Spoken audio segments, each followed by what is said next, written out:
in sustainable finance at the Institute for Innovation and Public Purpose at UCL.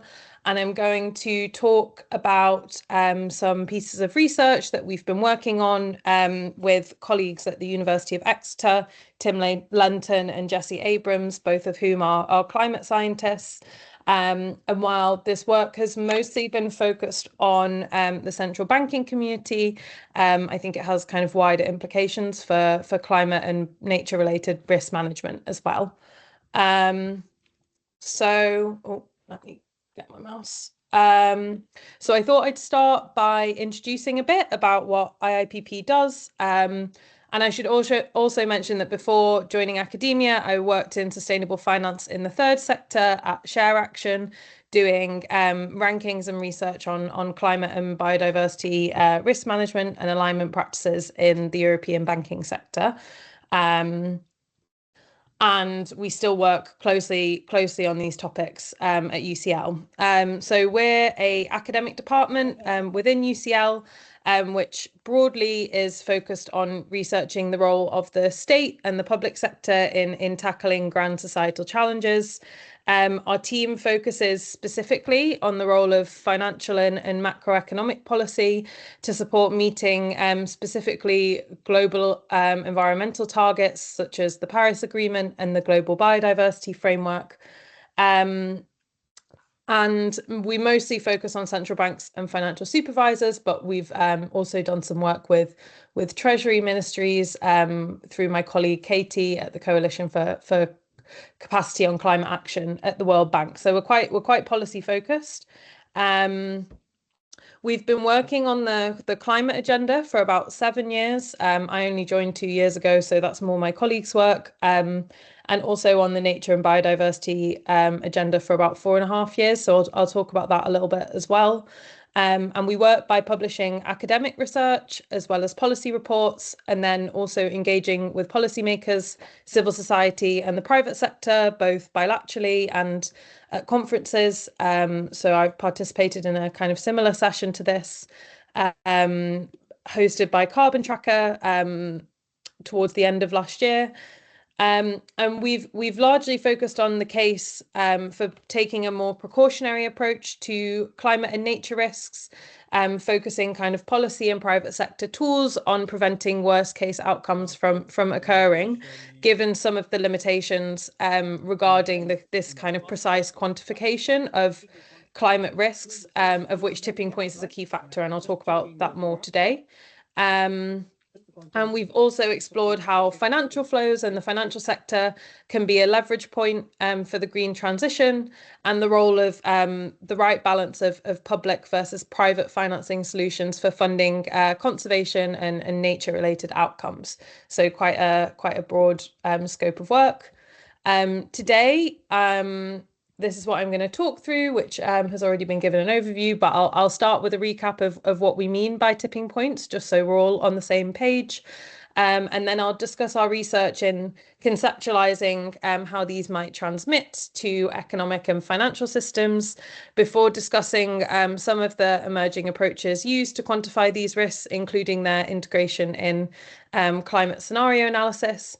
I'll then also discuss some of our work on the economic and financial drivers of tipping points. So things within our macro financial systems that are increasing risks. And I'll also conclude with a case study that we did in aiming to quantify some of those drivers. So first, recapping the science, basically. So I'm sure none of this will be news to anyone in this group, but trajectories of climate change and nature loss have worsened significantly over recent decades. We've seen rising greenhouse gas emissions causing increasingly higher global mean temperatures, and we've also seen advances in other drivers of nature loss which have implications for climate risks, including things like deforestation and forest degradation, which are intimately linked to tipping points and intimately linked to emissions as well. And these are essentially pushing us beyond planetary boundaries, which are similar across various pressures. So we see the kind of really prominent planetary boundaries framework on the right, showing land system change, which is deforestation, as well as climate change, but also various other drivers of nature loss like pollution and extraction, and other factors. And all of these kind of intermingle to push us beyond what is called a safe operating space for humanity. Again, I don't think this is news to anyone here. The important thing is that sustained overshoot of these thresholds risks destabilizing our Earth systems, potentially leading to irreversible changes and undermining our ability to kind of support undermining the systems that essentially human society has kind of developed and evolved under. One of the most pressing threats of this level of stress on natural systems is that it's becoming increasingly likely that we cross tipping points in the Earth system. So this kind of irreversible or cascading change. So here I'll discuss what precisely we mean by tipping points and give some examples. So over the past kind of couple of decades, scientists have observed that different types of systems, different structures have different reactions to stress. So some systems can adapt to stress over time in quite a gradual and predictable way. So an example of this is the historical record of how temperatures have kind of increased almost linearly with CO2 emissions over time. Other systems appear to initially resist change, so they return to their original state after a level of stress. This means they're kind of resilient to change. But if the stress goes on for long enough or happens quickly enough, or is large enough, systems can collapse very abruptly to a different state. So measured in terms of a kind of critical parameter of the system. So this is this figure on the right, and this shows that this happens for an incremental increase in stress, which previously wouldn't have caused much of a reaction at all, or a much smaller reaction. And so this is a non-linear change, and it occurs in systems that have a high degree of interconnectedness, low modularity, and less fragmentation. So they're more prone to this kind of behavior. So you can see this kind of descriptive image of the systems here. And so this essentially happens in very complex systems. This kind of collapse is known as a tipping point, which we define on this slide according to some of Tim's work. So a tipping point occurs when a change in part of a system becomes self-reinforcing beyond a certain threshold, leading to substantial and widespread, frequently abrupt and often irreversible impact. So that's quite a broad definition, and we can go through some of the key characteristics in the next slide. But what you'll see is basically an increase in stress of some form of driver, which is what we call a stress on the system, causes relatively little change in the state. But at B, the same level of stress, because it's accumulated all of this stress historically, causes the system to tip into a different state. And this transition is called sometimes a loss of resilience. Sometimes in ecology, it's called a critical transition.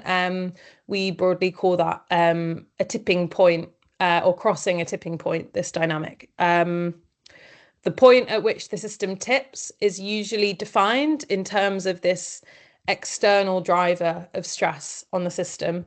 So this could be global average temperatures, it could be a certain level of deforestation, or another form of pressure. And you'll see here we've described this in terms of quite a simple system. So it's got one feature and it's got one driver. Things in the real world are quite a lot more complicated than that, as we'll discuss. Yeah, I've gone through this. So the key characteristics of these tipping points are that firstly, there are essentially non-linearities in the system. So there's a disproportionate and changing relationship between the level of driver and the change that they exert.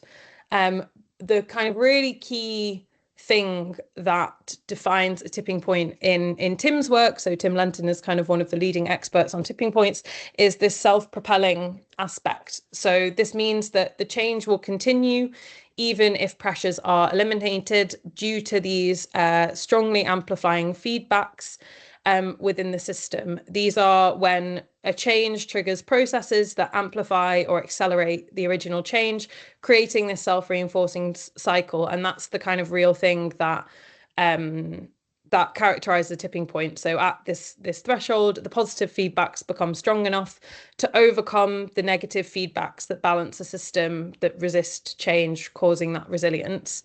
And this means that not all non-linearities are tipping points, but all tipping points are self-propelling. Once the tipping point is crossed, these feedbacks then maintain the system in its new state. This makes tipping points very difficult to reverse. It doesn't mean it's impossible, but in the context of climate and nature loss, it does mean that we're very unlikely to be able to reverse them on timescales relevant to our ability to adapt and avoid the worst impacts of climate change. So, on this decadal timescale, they will release emissions or various other factors that prevent us from being able to reverse it. And then finally, tipping points are abrupt. That doesn't mean they're always fast in human timescales, but it does mean that they are rapid relative to the drivers that cause it or the processes that have built up the system. And this has implications for adaptation, but it does vary. So, for example, an ice sheet takes tens of thousands of years to build up and can collapse over a few centuries. A few centuries is relatively long for humans, but very fast for the ice sheet. For things like ecosystems, things can happen a lot faster, and the same for atmospheric and ocean circulations. So climate scientists think that these sorts of transitions are possible in all parts of the Earth system because it's one of these very complex systems that's highly interconnected, with lots of positive and negative feedbacks going on. So these can happen in the cryosphere, which is ice sheets, glaciers, also in atmospheric and ocean circulations, such as ocean currents like the Atlantic meridional overturning circulation, and also in the biosphere, which is the living world or ecosystems. And evidence for these tipping points comes from studying the geological record of the climate system, observations using satellite data, which are used to infer system behavior, and also kind of complex models out of which nonlinear behavior emerges. We'll talk about the biosphere examples a bit later because that's what our research has focused on. But as I said, examples of cryosphere tipping points include the collapse of the West Antarctic ice sheet or the Greenland ice sheet, and atmospheric and ocean circulations is things like the AMOC. This overturning circulation that transports heat between the southern and northern hemisphere, and there's a lot of evidence that has collapsed in the geological past. And also, you might have seen some research from Tim's group on the subpolar gyre, which is a kind of smaller part of the AMOC. So, what drives tipping points? Most of them are driven by, many, in fact, are driven by rising global temperatures. And what we've seen is quite a concerning trend over the past 20 years of IPCC reports, showing that basically as the science improves, it appears that tipping points may become more likely to occur at lower global average temperature rises. So this means they're quite quickly becoming these low probability, high impact events into more like high probability, high impact events that are relevant not only at high global warming levels, such as 3 degrees, but also very much within the range of the Paris Agreement targets. So we see it's a bit easier here. There's this good Guardian graphic. Some of the ones of concern for the Paris, even within the Paris Agreement range, are Greenland ice sheet, West Antarctic ice sheet, both of which will have pretty significant implications for sea level rise, as well as coral reef die-off, which will have huge implications for marine biodiversity, as well as flood protection. And then permafrost thawing, which will have significant implications for trajectories of emissions that we haven't fully accounted for.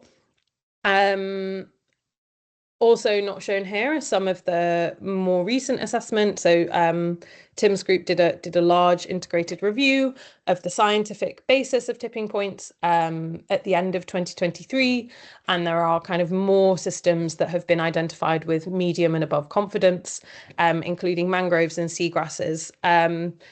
Should also note the large uncertainty in a lot of these estimates, even when it comes to temperature, which is maybe the simplest single driver to model.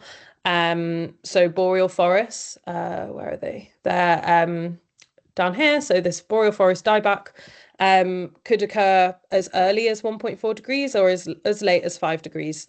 And this is one of the key reasons why aiming for those Paris Agreement targets, even if at times they seem in jeopardy, is essential to avoid the worst climate impacts, because we also really don't know how the climate system will evolve if some of these transitions happen. Implementing carbon removal past these targets will not reverse tipping points because they are, as we discussed, self-amplifying changes, like rolling a ball off a hill. So even if you reduce the driver, you can't get something like the northern permafrost back. Some tipping points have multiple drivers as well. So they're not only driven by temperature or by climate change, but also by other factors. And these have a tendency to not only be additive, but also compound. And there's research showing that this increases the likelihood of earlier collapse. So one of the kind of typical examples of this is the tipping point that's thought to be present in the Amazon rainforest, where substantial parts of the Amazon may die back into one of several low tree cover states. And this is driven both by climate change, but also by land use change, so deforestation and forest degradation, which essentially both interfere with the forest rainfall cycle. And when considered independently, the threshold is relatively high. It's kind of an odd thing to say, but yeah, anywhere between 2 and 6 degrees. But research and experts on the Amazon have suggested that these would compound to bring the likelihood of Amazon collapse much further forward, both in terms of kind of time and temperature, and some recent research at the start of last year suggesting that it could collapse in the kind of 2050s, or large parts of it could start collapsing in the 2050s. This is obviously very concerning. And now this is pulled from the paper that led to my invitation here today. So we focus specifically on ecosystem tipping points for several reasons. First, they're under-researched in terms of an understanding of the multiple drivers that cause them and their potential connection to financial systems, despite rising interest in nature-related financial risks. Secondly, they can occur faster than some climate tipping points. So changes can happen on monthly, yearly, decadal timescales, and they can reorganize quite quickly. The third reason is that they're subject to multiple drivers, as we show here, and this makes them much more difficult to model because it becomes more difficult to choose a particular threshold in terms of an external driver. And also, as we said here, these factors can compound, and so they're not just additive.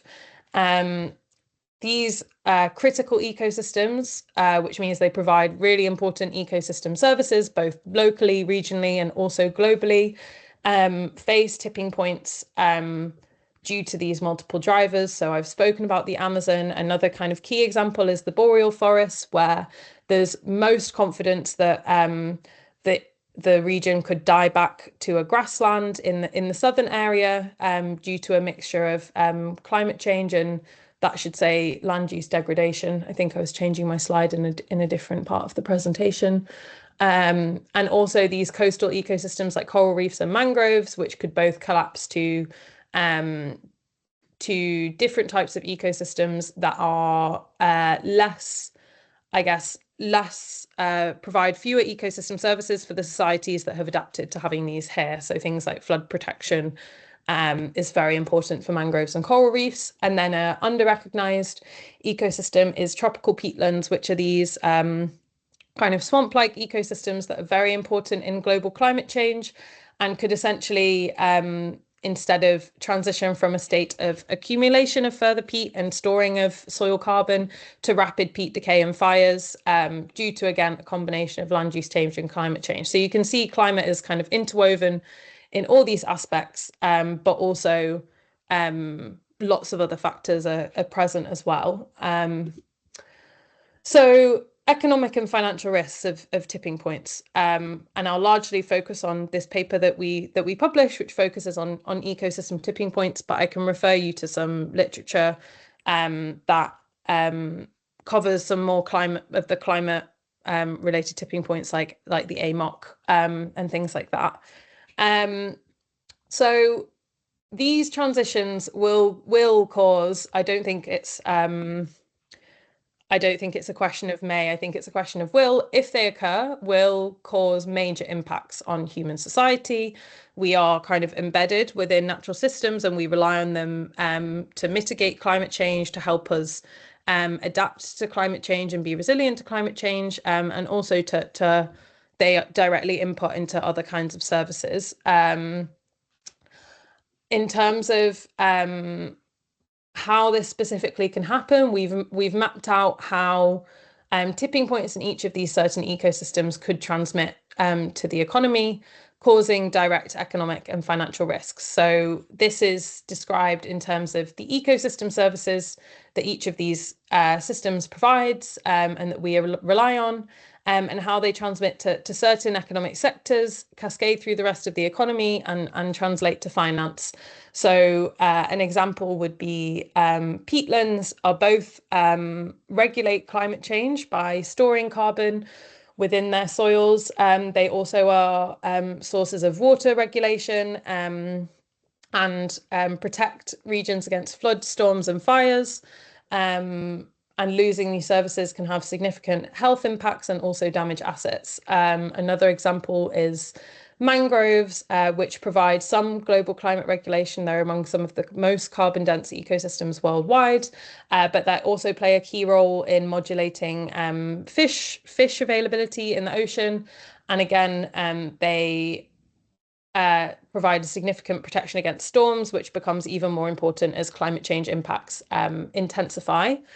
All of these losses to all of these services, especially in the kind of abrupt compounding way implied by tipping points, will increase costs, cause revenue losses, cause asset write-downs and asset price reductions, and will also lead to kind of wider social impacts like unemployment and health impacts. And these can directly affect lots of primary sectors like agriculture, forestry, fisheries, aquaculture, but also things like real estate and infrastructure that rely on these ecosystem services, and also cascade through value chains, particularly, as I'll discuss on the next slide, because when you have nature degradation on these kind of large scale ecosystems that cross regional boundaries, you're much less likely to be able to adapt to it through things like trade or substituting inputs. And essentially all of these transitions also affect climate change, which is a kind of global issue. Apologies, that picture has not come out very well. But essentially this causes risks in a broad sense. So I guess risks as in negative economic consequences, negative financial consequences, rather than precisely quantified in a probabilistic way, both to individual corporates and financial actors that are exposed to these ecosystem service losses, but also more broadly at a systemic level, because they can cascade through value chains. And for this reason, that substitution possibilities and adaptation possibilities, which are a key factor in determining whether something becomes a systemic problem, are unlikely for large-scale nature degradation, such as tipping points. And this is acknowledged by everyone from the European Central Bank to the IMF to the NGFS. There's also an additional complicating factor that the financial system is not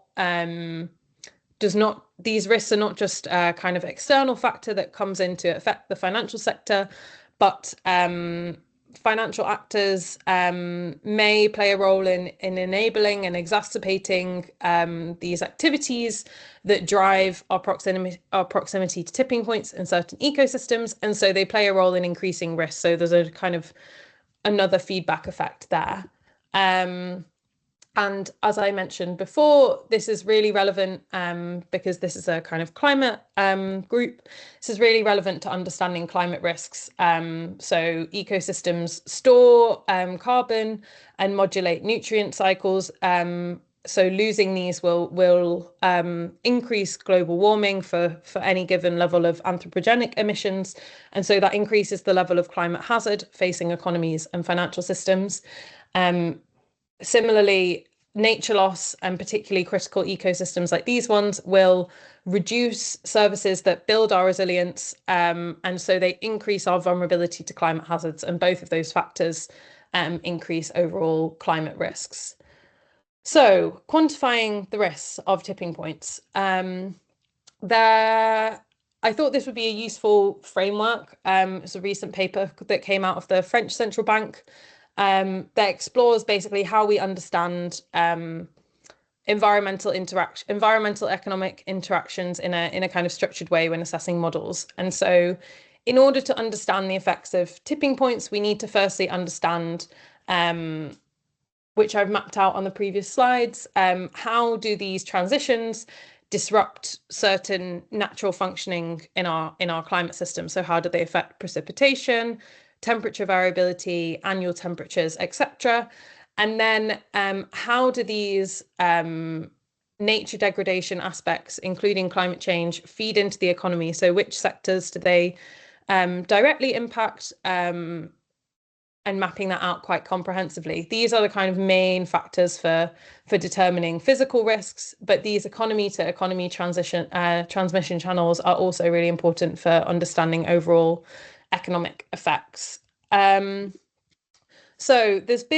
I thought I'd split this up into essentially attempts to model or understand the direct risks of individual tipping points, and then discuss some of the integration of tipping points into integrated assessment models commonly used in climate scenario analysis or other efforts to understand the economic implications of climate change. So there's been quite a lot of studies, mostly coming from the ecosystem services world, that essentially map the direct impacts of specific ecosystem losses. So, for example, there were a few similar studies looking specifically at flood protection services from both coral reefs and mangroves, to understand what would happen if we lost those ecosystems as a result of climate change and land use pressures. And they essentially find that the financial benefits of those ecosystems are very significant.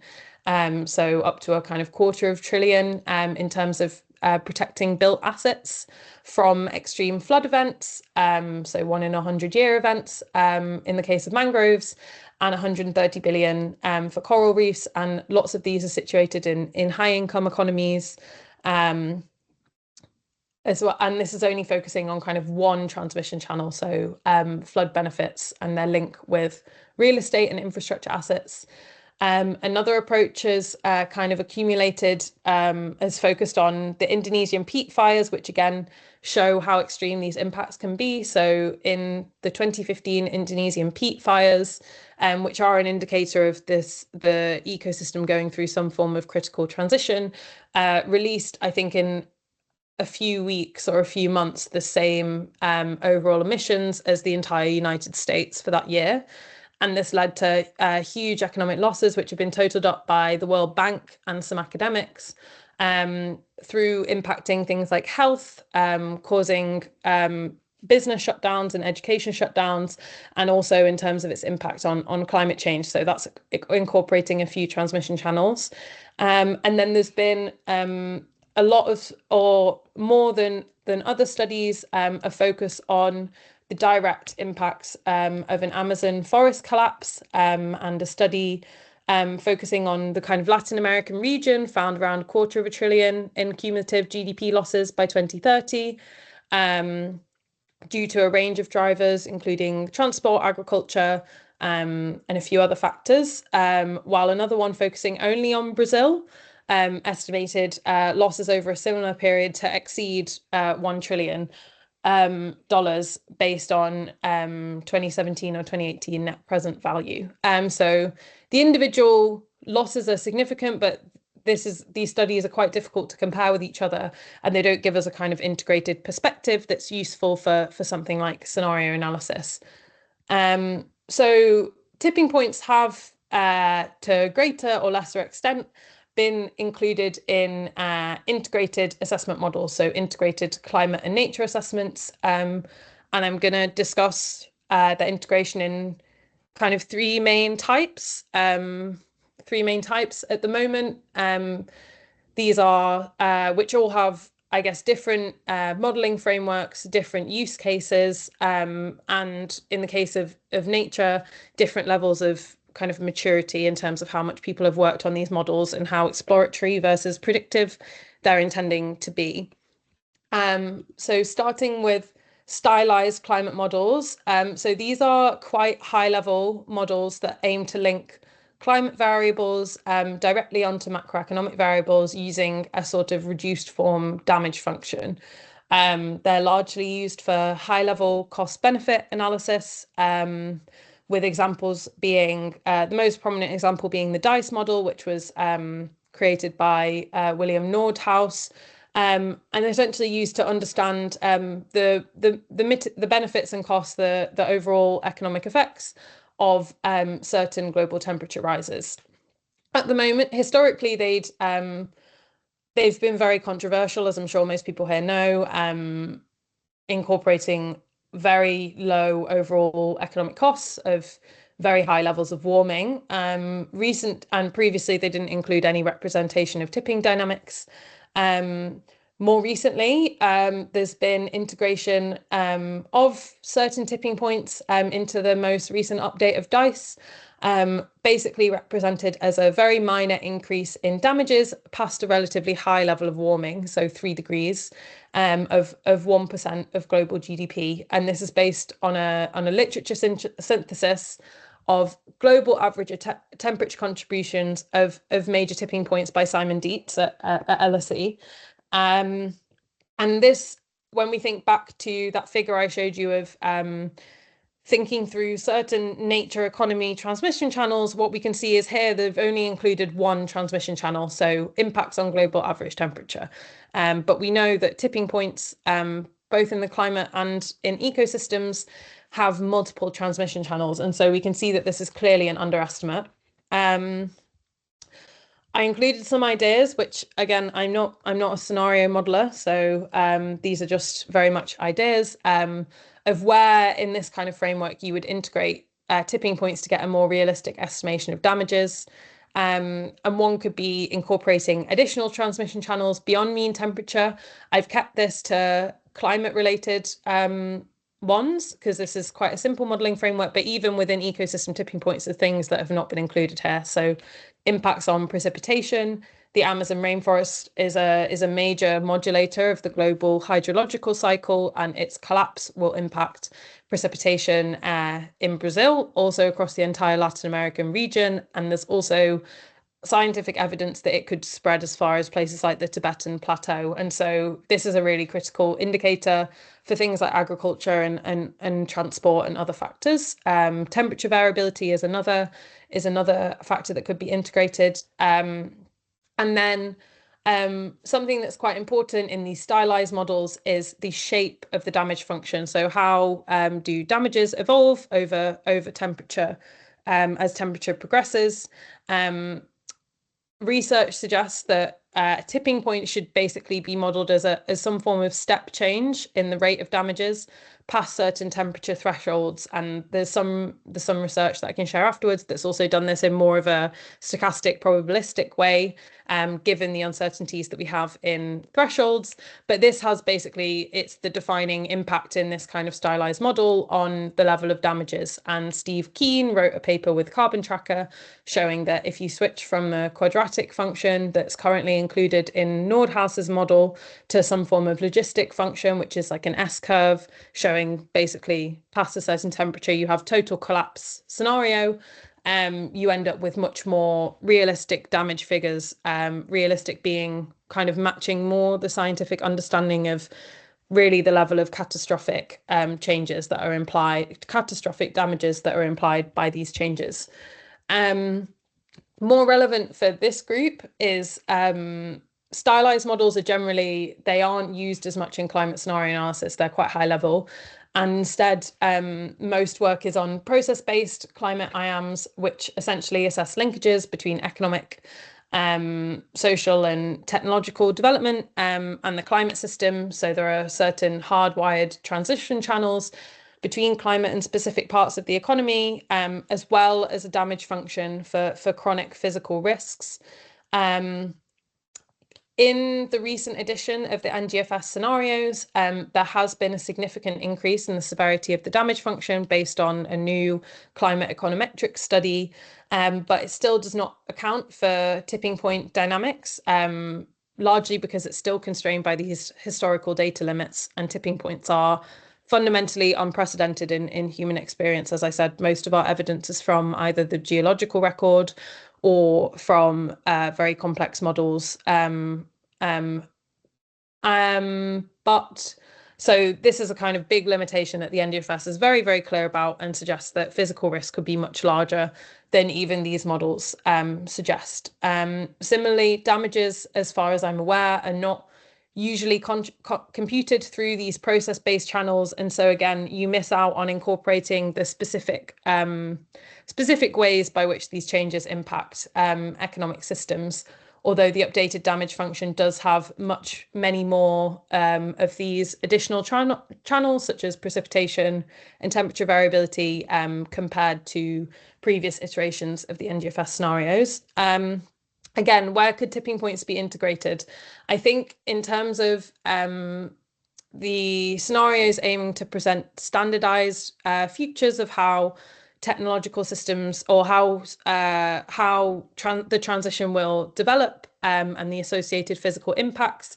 One thing could be a step change in the rate of damages past critical temperature thresholds. Another option is also exploring narrative scenarios, so aiming to model the effects of a specific tipping point rather than incorporating tipping points into a wider integrated analysis. And again, here, something, because these process-based models are a lot more adaptable and a lot more complex, there is a possibility of incorporating additional loss channels, such as non-climate ecosystem service losses like biodiversity, like pollination and things like that, that could help to make these scenarios more reflective of the damages that tipping points imply. And then finally, I thought it'd be interesting, and this is actually the field that I'm much more familiar with, because I mostly focus on nature-related risks. But I thought I'd discuss nature-related integrated assessment models, which I don't believe have been kind of widely applied. They're still quite exploratory, mostly in the kind of academic sphere. But these essentially represent the biophysical dimensions of nature loss beyond climate change. So various ecosystem services and the dependence of the economy on these, so specific channels between nature and the economy.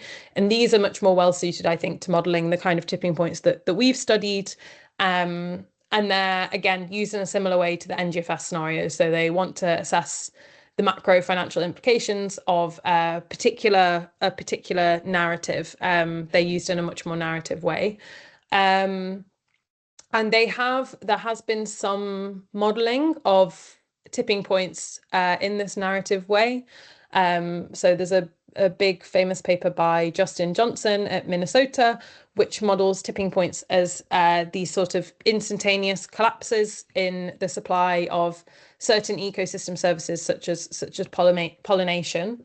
And there's a really good paper that that came out of the French central bank. The figure from earlier was part of this, basically showing that, again, this is muting the impact of these physical risks on the economy due to missing certain transmission channels, due to not modeling interactions between certain ecosystem services. So the fact that if you have a combined loss of, say, pollination and water cycling on agricultural production, the impact is likely more than just considering both of those separately and adding them. And there are also assumptions in the model that allow for countries affected by tipping point, such as Brazil, in the case of the Amazon, to be substituted by other countries that operate in the same economic sectors. So somewhere like the Netherlands can essentially substitute the agricultural production of Brazil, whereas the researchers acknowledge that this is really quite optimistic. If tipping points are crossed, whether that could actually ever be possible, and is certainly not realistic in the kind of short-term aftermath of a shock, which is most important for financial risks and financial stability. So that kind of surprise or unexpected element. I thought I'd also discuss, I think I've probably got about just over 5 more minutes, so I'll try and speed up a bit. But I thought I'd also discuss briefly our work understanding kind of the role of quantifying financial materiality in order to manage climate and nature related risks.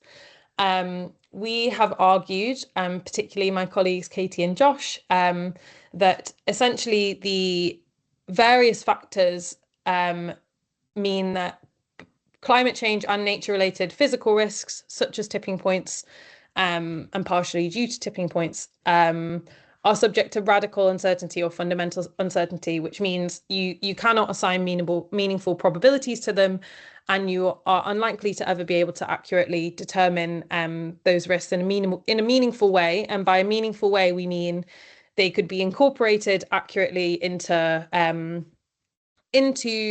financial practices and financial regulation in such a way that the market would adjust its prices effectively to reflect those risks. We suggest that the kind of multi-dimensionality of nature-related risks, so there are many drivers, there are many impacts on various variables, on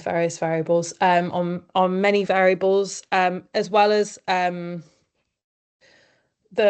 kind of lack of historical precedents and system complexity means that we will never be able, there are both known unknowns and unknown unknowns, which no amount of disclosure and scenario analysis improvement can capture. And so there is a fundamental limitation to how much these risk models can be our sole tool in addressing climate and nature related financial risks, both for individual institutions like yourselves, but also for policymakers. And so we've discussed some other options of what to do as part of an integrated framework, given this understanding. So we argue that given the challenges in quantifying financial materiality, of which there are many, there is a benefit to focusing in parallel on environment materiality or double materiality. So exploring the impacts of the financial system on climate and on nature. And we argue that this can be a proxy for sources of potential risks, both at the individual level. So these activities are sources of transition risks for individual institutions if we indeed implement policies to halt climate change and reverse nature loss. But they also increase physical risks for the whole system. And so they are an important part of basically assessing things like systemic risks under the uncertainty situation that we've identified. And so we conducted a bit of analysis, essentially exploring which are the main economic activities that are increasing the risk of tipping points in certain ecosystems that need prioritization. And I should say that as well as all of these shown on this slide, climate mitigation, climate change drives all these tipping points. And so mitigating emissions, halting fossil fuel production, etc., are also a key part of these tools. But for the Amazon, beef and soy are major contributors to deforestation. In the peatlands, palm oil and wood pulp are major contributions to deforestation and also drainage. And mangroves are heavily impacted by things like shrimp farms and shrimp production, all of which decrease the ability of the ecosystem to respond to climate hazards and also directly drive tipping dynamics. And there's an acceptance that these economic activities are in part enabled by the financial sector, and so they need to be included within risk management practices, firstly for transition risk, but also because of this physical risk element. And so we conducted a study essentially mapping the financial flows that are most linked to these drivers in two critical ecosystems, so two case studies that are thought to host tipping points. The first is the Brazilian Amazon, and the second is Indonesian peatlands, which we chose due to them both being tropical ecosystems, due to their role in the global carbon cycle and important ecosystem services they provide, and also because they can be analysed with consistent data from Stockholm Environment Institute. And we essentially mapped the main companies linked to land use change in these regions and traced financial flows over the past decade, basically to illustrate a complementary source of analysis compared to climate scenario modelling. And I feel like lots of institutions here will be aware of doing this kind of an exposure analysis on their own assets for transition risks. So I don't think I need to go through this. These just highlight the importance of both of these ecosystems. But what we essentially found is a really interesting geographic kind of very global picture when it comes to the financial flows to companies linked to the Brazilian Amazon. So the United States is a huge player, but Europe, the EU27 considered altogether is even bigger. And the role of Brazilian financial institutions in financing these companies is actually very small. So I think it's about 3% of the overall flows that we mapped. In contrast, in the Indonesian peatlands case, we see a much more regional picture. So the major countries are places like China, Japan, Singapore, and Indonesia itself. But there is a role for some UK financial institutions and a smaller role for kind of other regions like the US and Australia.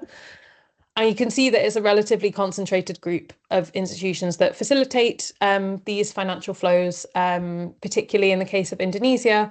And this suggests, so we often talk to macro-prudential regulators and prudential regulators, and this suggests that it's a relatively small number of groups that need to start incorporating these critical ecosystems into their risk management practices, into things like sector policies, and ecosystem-based policies, and ultimately start to penalise some of these financial flows given the urgency of these tipping points and some of the kind of wide economic and social ramifications that would occur if they were crossed. And I think that's my last slide, so I'll stop there.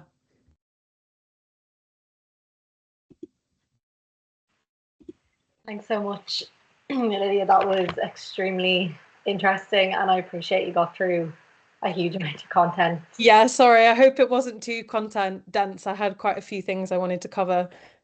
No, it was super interesting, and I think really relevant to the group, and maybe quite a newer idea to be thinking about.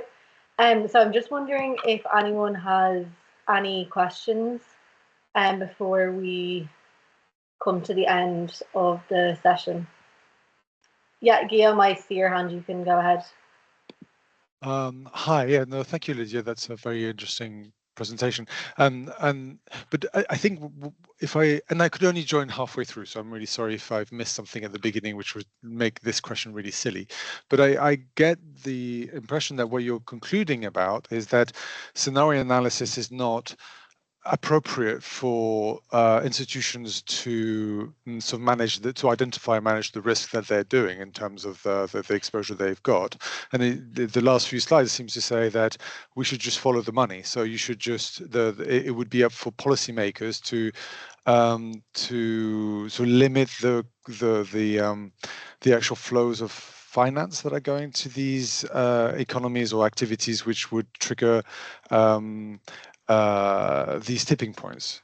So is that your conclusion, that scenario analysis is not appropriate? I would say we would say that they should be treated with caution and more of an exploratory tool. I think what we have concerns about is I guess for the reasons that we've laid out, and also various other reasons that I haven't discussed here, there are lots of limitations to scenarios that essentially render them not suitable, in our opinion, as a sole tool for decision making. And what we're concerned about is approaches both within policy but also in the financial sector that essentially, I think, especially within policy, because there's such a lean towards like the quantitative parameterization of things like capital requirements based on a certain model. And what we're basically saying is that there are lots of uncertainties with these models. And while they're, I think, very useful exploratory tools to understand the impacts of different narratives, you can't just kind of take one and plonk it into policy and expect that you'll get the mitigation action that you need from the financial sector. And so, yeah, following the money is one approach. There are also if you want to read the very long paper, there are limitations with this as well. And so I guess what we're calling for is more of a plurality of approaches and a bit more policymaker discretion, essentially, given these limitations. Okay, no, thank you very much. And it's really interesting. I will go through the long paper. Oh, great. Glad to hear it. Yeah, just to say as well, I can share the slides with the group, and I see that some of those papers are linked at the end. Yeah, but there's a lot of links in there. Yeah, perfect. So I can share that alongside this recording with the group, so you guys can refer back to it. If there are no more questions, I'm happy to There's a question in the chat. Oh yeah, there's a question in the chat.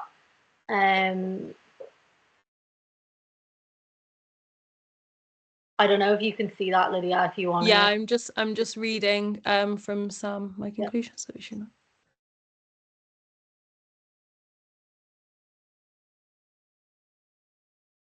Is your recommendation that we should qualitatively adjust using the research? Yes, I'd say that should be a consideration. So exploring things like sector policies and their role, given the limitations with some of these quantitative approaches. Yeah, absolutely. And the actuarial, we mirror the conclusions of some of those IFOA reports quite extensively. And Tim, who we've collaborated with on this work, has been involved in those reports as well. Perfect. Great. Well, thank you so much again for your time. And I'll be sure, as I said, to share all the resources with the group. So yeah, thanks so much. And thanks to everyone for joining. Great. Thanks so much. Thank Bye. you. Bye.